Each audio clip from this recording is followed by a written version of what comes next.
Italian Wine Podcast. Chin Chin with Italian wine people.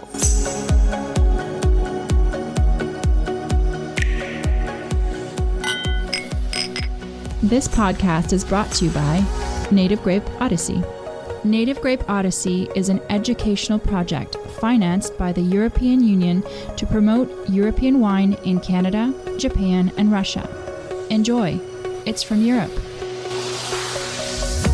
Hello, this is the Italian Wine Podcast. My name is Monty Waldin. My guest today is Sarah Heller. Sarah's a Master of Wine, the youngest Master of Wine in Asia. In Asia. In Asia. You were in the world, weren't you? I was in the world for a brief moment. Master of Wine, you were what, 4.5? 6? Yeah, no, 7. Let's not exaggerate. Okay. No, I was 29. Okay, that's not like a burden to carry. Are you kind of glad you've shrugged that one off, or? I kind of wish we hadn't put it out in the press because now I'm constantly having to correct people, but it's fine.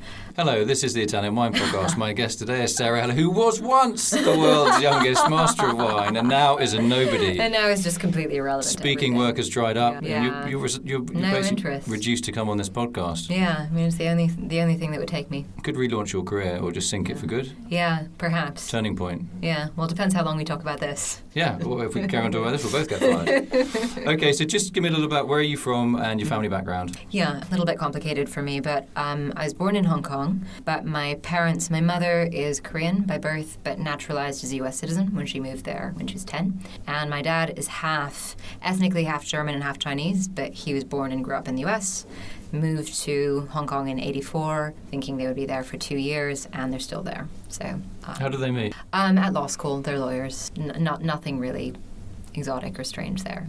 Is that where your kind of slight geekiness comes from? Or? I think so. Yeah, the pedantry and all of it. No, you're not like that at all. No. So how did you get into wine? What was your first experience in wine? Yeah, I mean, it was through food. So I, like many Hong Kong kids, didn't learn to cook growing up. Why is that? We have help at home. So I actually grew up, pasta was my favorite food growing up, but later learned to cook when I was at university. Toast. Yeah, very skilled with a toaster. Pizza. Spaghetti, complicated things like that. Of course, was completely taken with it and was like, wow, this is the coolest thing ever. Of course, Top Chef was like very trendy at the time, and so... It was a TV show, I guess, wasn't it? Yes, and I decided I was going to be a chef. So I was taking courses at the French Culinary Institute on the weekend, completely disregarding the fact that I think on my first day I cut myself 5 times. And my partner, who was an Israeli guy who I think had spent longer than normal in the army and was just absolutely disgusted with me. And then by like our 40 hours after we'd been through this course together, he actually asked me out on a date. I didn't take him up on it, but so I like to think I improved. So you had like hands bleeding and... Yeah, like horrible blue Band-Aids and the gloves just like filling up with blood. It's really impressive. So is he your husband, this guy? No. Oh, okay. No, I thought that was going to lead somewhere. No, sorry, yes. That's a no then? No, that's a no. Okay. That's a firm no. But no, from there, I had thought that I would get into to French cuisine, right? Being the French Culinary Institute, was planning on taking half a year off from university to go take the 6-month course at the French Culinary Institute. But my parents were not so into that because they were already paying $50,000 a year for me to go to Yale, and slip that one in. And they were not. So you got into Yale. That's like that's just a little minor detail. Well, it's not particularly relevant to the wine story because always sort of a lingering source of envy with all the sort of Oxbridge people who have their competitive wine teams. Yale is not a great place to learn about wine. Why not? Because you're not supposed to drink until you're 21. Ah. And of course I didn't. Convincing. Like all good Hong Kong kids, I had a way around the more challenging aspects of alcohol acquisition. So what were you drinking then that you weren't supposed to be? It wasn't like liquor or spirits, it was wine? Yeah, well, I stayed well away from the sort of punch you would find at parties because I didn't want to end up in hospitals. So my theory was that in life one should always have a case of champagne in the fridge. As you do. Yeah, and it made me extremely popular among my housemates. Seriously? Yeah. Really? Oh, yeah.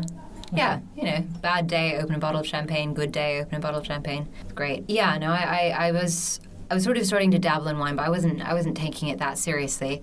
Then, so kind of deciding what I was going to do instead of culinary school after my parents balked at the, I think, $38,000 that it cost to do the 6-month course. And the champagne bill. And the champagne bill, yeah. It's substantial. And they were like, why don't you go work in a restaurant? Which I think was probably one of their wiser suggestions ever. Nowhere in France would take me. And they were like, she is 20 years old, or whatever I was, 19, 20, something. And, you know, had no experience. Meanwhile, Italian restaurants, I managed to do an internship in Hong Kong. And then they were like, why don't you just go to Italy? It's like, but I don't have a visa. So, You don't need one. No, Just absolutely turn up, not. Show up. Indeed. So where did you end up? In Turin, actually. Nice. Yeah, very nice. My parents helpfully sort of helped me try and locate some potential restaurants. My mother, I think, because through the Korean network, managed to find a restaurant in Rome that was owned by a Korean woman. And she sent the message to my mother and was like, she is welcome to come, but she must know that there will be no tourism, there will be no wine tasting, it's all going to be work, she's not going to have any holidays. And then my dad helped me find this restaurant in Turin. And this message from the chef was like, we will go every weekend to the wineries in Piemonte and in Tuscany, and it will be beautiful. And I was like, yes, that's where I'm going. And did they do that when you were there? Yeah, absolutely. So that was pretty cool. Absolutely. Did they have like friends, winemaker friends then, the chefs? Yeah. So like their exactly. suppliers as well, I guess. Mm-hmm. So where did you go there? What was the region that inspired you most that you visited on those little free weekends? Barbaresco, actually. Right. So not too far away then? No, not too far away. Although actually the very first wine that I tasted with them was Ruquet. Right. Which I've never really gotten over. My red or dad white? is obsessed with it, red. And rough red. flavour profile? So it's an aromatic red, so it's got kind of a rose, really floral aromatic profile, and then sort of red berry, dense. Red jelly kind of flavours. Yeah, it's very charming. I think. And brought back from extension by the local priest. Yes, as so many great varieties around Italy. Nearly disappearing and then being saved by one dedicated person. Okay, so that was a little discovery. So what was the next step after the Turin, Piemonte, Ruquet, Nebbiolo Fest and cooking? What was the next step? Yeah, so actually right before I left for Turin, I happened to be at a party in New York and met this woman who had a wine import business in New York, Domain Select, and their head office in Europe was in Turin. So then when Vinitaly came around, they were like, oh, well, let's meet up at Vinitaly, and we'll introduce you to some of our suppliers and kind of show you around. And my chef was going to take me, but at the last minute he got sick, so he sent me by myself to Vinitaly to represent the restaurant, which was hilarious. But yeah, I... Which year was that then? 2009? Still that long ago. 2009, So were you kind of getting more and more familiar with the way that Italians do things and getting used to that? Yeah. So my Italian Which can was be quite a challenge initially. Indeed. So my Italian was reasonably developed at that point, which was always fun to surprise people because literally nobody expects it, and you can frighten people when you've been eavesdropping on them for a while. But the really unfortunate one, though, that my chef instilled in me was this phrase, real men don't spit, that I just sort of parroted endlessly to producers. Yeah. As I went to visit them at Vinitaly, so I got more drunk than I've ever been in my entire life, and at 5 had to be decanted into a taxi and just I don't remember where I was staying, but that was rough. I can't imagine you doing that. I honestly can't imagine you doing that. Yeah. Top student. Yeah. No, very, very Is that the kind of Jekyll and Hyde type setup, I would say. Yeah. Maybe it is, yeah. Promise. Yeah. As anybody who was with me in San Francisco at the MW seminar will know. So you're a bit of a wild child underneath then? Have my moments. Yeah. But not anymore. You're a mum. Completely responsible now. Yeah. A mother of one and a tiny bit. It's in progress then. Yes, in progress. Okay, so after obviously Turin, Ruquet, Barbaresco, next step. Right. So this import company. When I got back to college, I started working or interning 2 days a week at Domain Select while I was still finishing up because I had another year. Mm-hmm. Yeah. Graduated. Thought I was going to stay in New York and continue working for them, but then they sent me to a couple of wineries over the summer. The first one was in Provence, Henri Milan. It's just Bandol, isn't it? No, it's just Provence. It's not specific. They actually often make wine outside the AOC system. Okay, and Venus La Universale in Montsant. And in Spain. Okay. Somewhere in Germany. The reason why Obviously I don't remember. very memorable this stage. Well, will become clear. The reason why I don't remember is while I was in Provence, I fell into a concrete tank, fractured my spine, and had to go home. You hadn't been out on the lash the night before. No, I truly had not. I was up in the cellars, hosing everything off, and I had discovered a clump of spiders that I vindictively wanted to remove from a corner because they had been crawling all over me while I was up there. And they did, yeah, because I stepped backwards into a manhole, landed in the tank, fractured a vertebra, hospital for a week, in a corset for 4 months, physiotherapy for 10, but totally fine now. So. I've got a fractured vertebra. Yeah. Yeah, but not from falling through in a tank car crash. Anyway, I wasn't driving. Okay, so next step. So you're getting a lot of European experience while still maintaining your you're kind of secret kind of party person. Yeah. You are, aren't you? Yeah. Yes. Because I've only met you for the first time the last couple of days, and it's only now when we got the tape running we're finding out the true character behind you, the angelically faced pin-up person for the Masters of Wine, a model student, and you're a caner. You're out caning it, and you're devil may care winemaking. Yeah, a bit reckless. I have to say, after the fall into the manhole, I did become significantly more cautious in general. So I ended up back in Hong Kong recovering. Ended up staying there just because at that point, that was 2010. So it was 2 years after they'd suspended wine duty. So everybody was talking about wine. So wine was just pouring into the country from foreign shores? Absolutely. And meanwhile, New York was still just kind of stagnant and sad, and became less and less appealing to go back. So I stayed. Initially was trying to work with a couple of different Italian wine importers since that was my background. But as so often happens with these small businesses, there was just chaos. I started working for somebody and moments later he left the company and tried to poach me away, and it was just all a bit mad. So I kind of as a part-time job started working with Debra Meiburg, also Master of Wine based in Hong Kong, one of three women who passed at the same time in 2008. Debra Meiburg Wine Media or something, isn't it, her company? Meiburg Wine Media. Okay. Yeah, exactly. So started there. Initially just sort of part-time, but gradually, I think it was a trip to Vinexpo, and Debra convinced me that I should work for her full-time. It was great. So she's importing wine, isn't she, as well as... No. What's she doing? No, so definitely not importing wine. She was quite adamant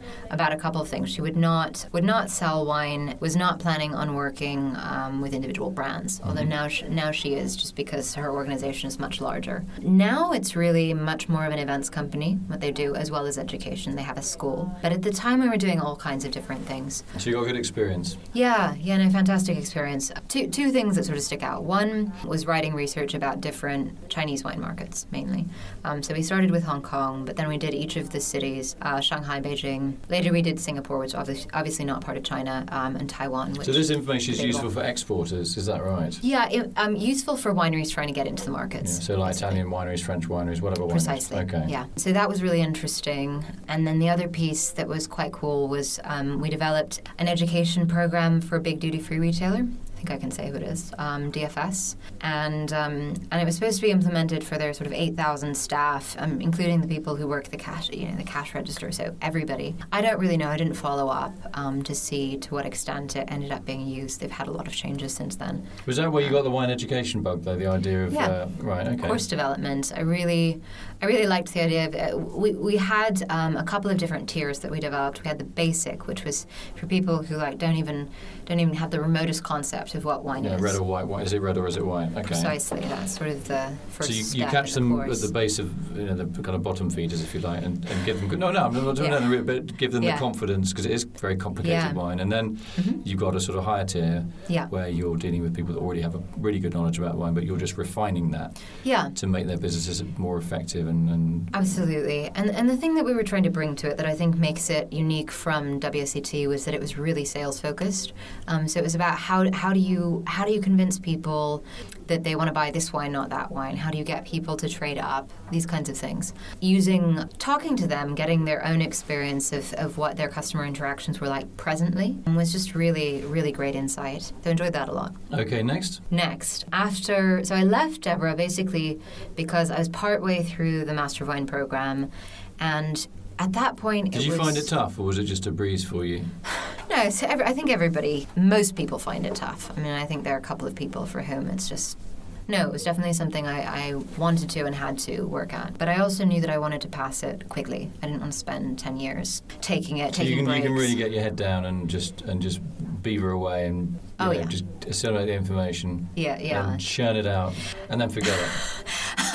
Hopefully not forgotten too much, but absolutely some of it has certainly gone into the ether. So I was in my second year, and I knew that in order to get through the theory, I needed to effectively develop my own textbook, because they give you a syllabus, and it's sort of like half a page or something. Yeah, pretty much. It's like vine genetics, soil. It's not a lot of meat there. And so I created my textbook, went out and collected all the examples that you need to have, and they need to be current. So you don't want to use other people's examples. So this is an immense collection process. I probably went overboard, to be honest. I had just way, way, way too many examples. What was your chapter like on shoe sizes of female winemakers on the 34th meridian? Minimal.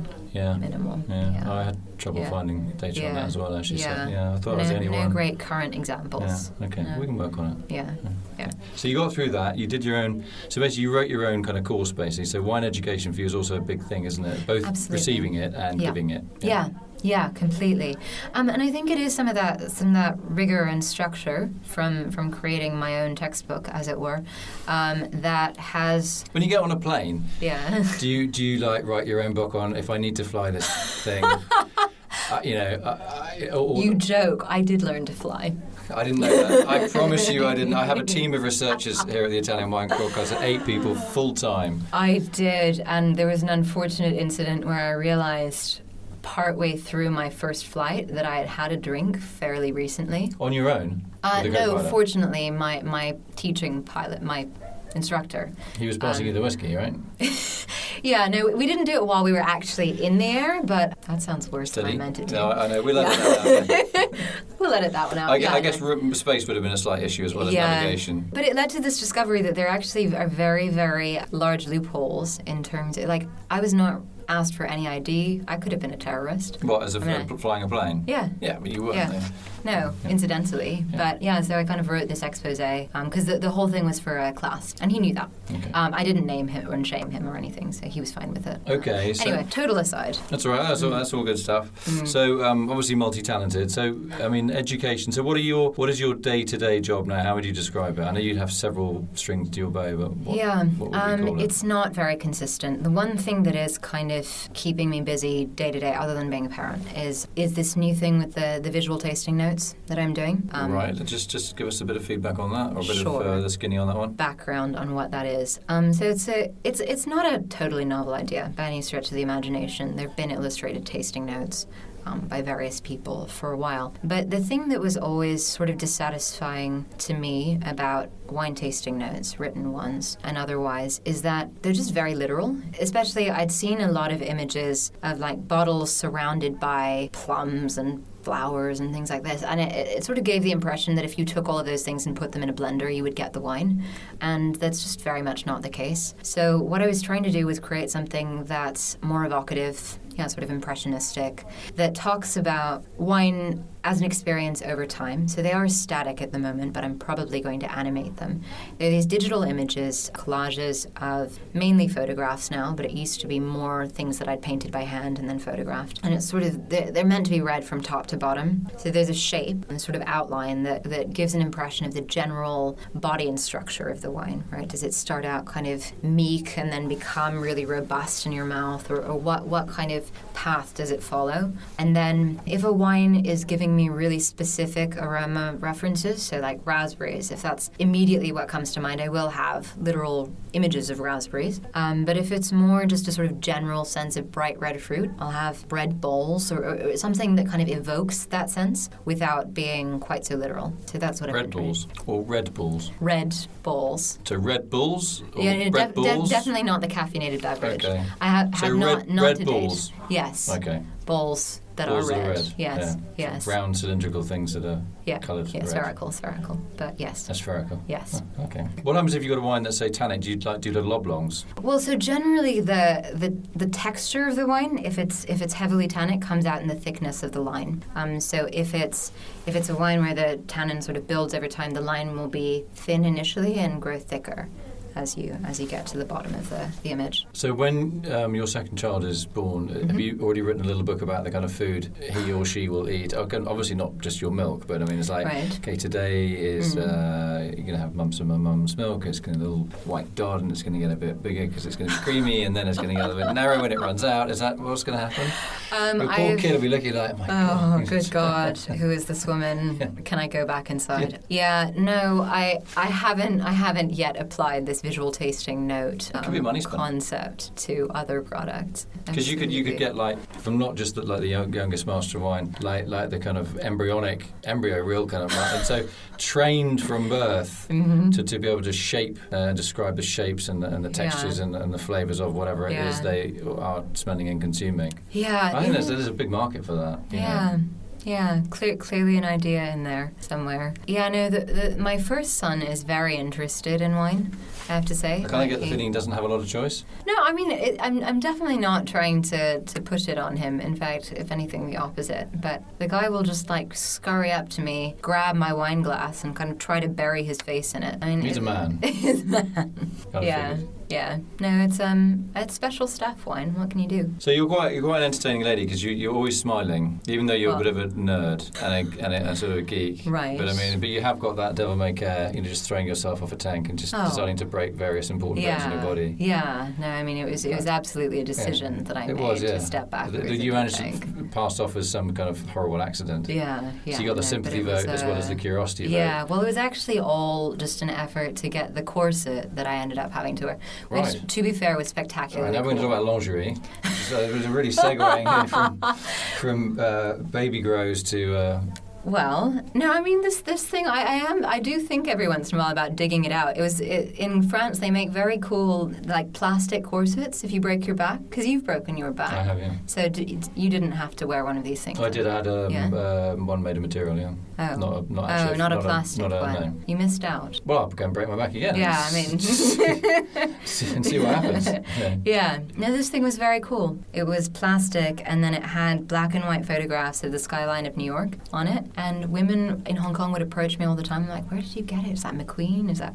Yeah. Did you have to break your back first before I can... From time to time, until I got sick of it. And then I was just like, just sod off. You know. Okay, so on to Italian wine. Yes. I'm not going to ask you for your favourites, but I'm not actually going to ask you. I'm going to ask you for your favourites. So I give you Desert Island. I'm going to say 3 wines, 1 white, 1 red, and 1 of your choice could be a fizzy wine, a passito wine or whatever. What are you going to take with you? Okay. Verdicchio, probably Metallica rather than Yesi. Mm-hmm. Wine Metallica rather than... So Verdicchio, white wine from the Marche from the Adriatic coast. Yes. Made with a Verdicchio grape, or Trebbiano di Suave. Yeah. Metallica is just a bit more extreme. Because it's a bit further inland and a bit cooler and a bit higher. Yes, cooler, higher, all of those things. And it's just, more acidic, more sharp, all of the things that sort of align with my Good choice. That's probably one of Italy's, if not the greatest white wine. Sure, Mm-hmm. yeah. Right, absolutely. next. So you're not like going for the elitist stuff, are you?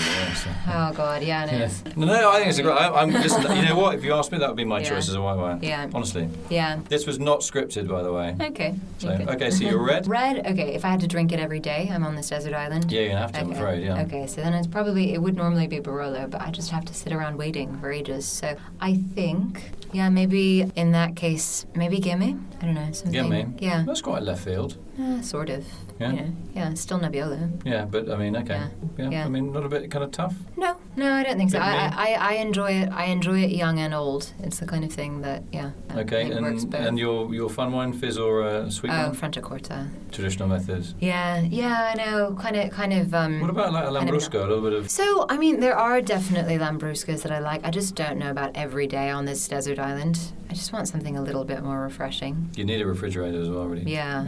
What about? I'll let you have a pasito as well. What do you take as a dessert wine? I'm gonna get killed, but I just don't love sweet wine particularly. My one exception. How did you get in the MW exam? They must have shoved a couple of sweet wines in there. Oh, absolutely, but You just stick your hand out. I'm not tasting that. well, no, it makes it simpler because you only take a few sips, and then you're less likely to second guess yourself. Oh, well, what about an amabile, a medium dry, medium sweet wine? Well, I want to. My exception to the sweet wine is Tokai, which I absolutely adore. Sweet From Hungary. Yes, not from Italy. Sorry. Okay, maybe. Okay, Pasito di Pantelleria. That works. Huge production. Okay. Well, That's a sweet, give them all. sweet give me all the Moscato bottles. from the island of Pantelleria. But you could end up there. Yes, this is true. Desert island, not This is true, yeah. and there would be no transport costs. It would be great. Yeah, ever the supply chain management. Do you do that like the fridge? Like in the house. Like inventory. So a little bit low on milk. The cream is going to go out of date in 2 days. No, I'm nowhere near that organized. I'm afraid. I kind of really don't believe that. Oh, no, you'd have to see the state of my fridge. You'd come around. It's a long way to go though. It's in Hong Kong, isn't it? Indeed. Yeah, it's quite a long way to go just to check on the cream. check on somebody's fridge. The cream level, yeah. A bit excessive. Yeah, global warming probably not going to give me a medal for environmental responsibility. Anyway, so we've segued. So Sarah, I don't know how to close this one up. Master of Wine, Bone Breaker. All of those things. Artist. My own bones, to artist, be fair, not anybody else's. Yeah. Mum. Yep. Communicator, educator. Yeah. University student, letting her hair down quite a lot by all accounts. From time to time. But now very responsible. Oh, yes. Middle-aged. Early middle-aged. Mum. Oh. How old are you? That's a terrible question. 30. Oh, you do grow not like Peter Pan. You don't just stay like 7 when you pass the Master of Wine rest of your life. Wouldn't that be awesome? Did they have a special swings and stuff and slides for when you were studying that you could go out? Yeah, little creche kind of thing just for you. Yeah, where I could take naps and everything. And very accommodating. And when you have lunch, they pat your back so it digests everything. So you don't get ill. Yeah. Actually, that would have been helpful. Did they serve the wine normally they pour it into an ISO glass? Or did they just give you a little bottle that you could? No, that's horrible. Are you pleased you're no longer the youngest Master of Wine? Yeah, I'm okay with it. Yeah. To be honest, it's nice to be able to talk about other things. Yeah, which I haven't been doing for the last 25 minutes. So. Anyway, Sarah, thank you very much indeed for coming in today. Super interview. Thank you, Monty. And, for Greek, you're actually really good company. Oh, thanks. Yeah, and that was a horrible comment, wasn't it? No, you are. I mean, you're a nice geek, though. You are. You're great fun. You're always smiling. Oh, wow. And you're a fantastic speaker as well. You don't waste a word. You really are a very good speaker. So the MW's, I think, very, very lucky to have you. And I'm sure you will inspire not just students of wine in general, but students of wine in Italy, because you're a great communicator and you always have a smile on your face, which is very important. Thank you. Nice to meet you. Lovely to meet you. Thanks. This podcast has been brought to you by Native Grape Odyssey, discovering the true essence of high-quality wine from Europe. Find out more on nativegrapeodyssey.eu. Enjoy. It's from Europe. Follow Italian Wine Podcast on Facebook and Instagram.